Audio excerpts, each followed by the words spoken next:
And that brings us to my favorite part, which is speculation and conclusion. And this is where I get to talk about what I think is going to happen. And let's give it a shot. Hell, I don't know what's going to happen, but you never know. Sometimes I get these things right.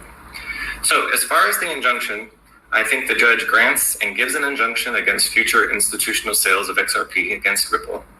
I do think she will carve out an exception for ODL sales unless the SEC can really knock it out of the park on that issue when it replies in May. I think that's on May 6th.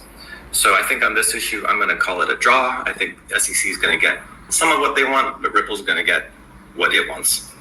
I think that we're going to see Judge Torres probably try to split the baby, if I had to be honest, because this is what we've seen her do in the past. And I think that was a smart move on the part of the SEC to ask for $2 billion, because if you're dealing with a judge that likes to split the baby, the natural thing, the logical thing to do is ask for a lot of money or to ask for very little money, because you're generally thinking, okay, well, if we ask for $2 billion, maybe we'll get $1 billion. Now, the problem I have is that the SEC's argument in light of the Google case is very speculative, and maybe most importantly, the SEC just can't show actual losses to the purchasers.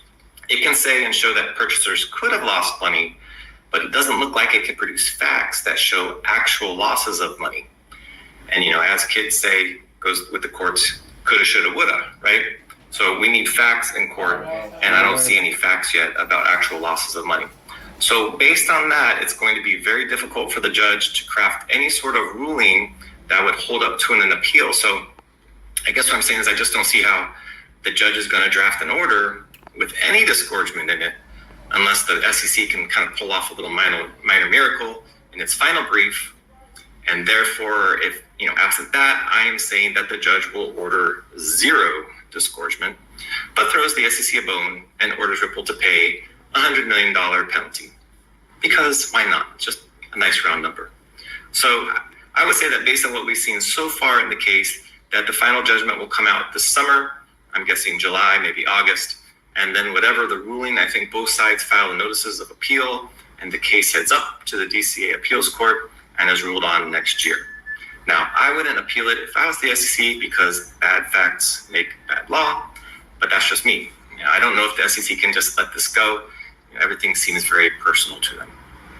And anyway, that's my call. $100 million and an injunction as to the institutional sales.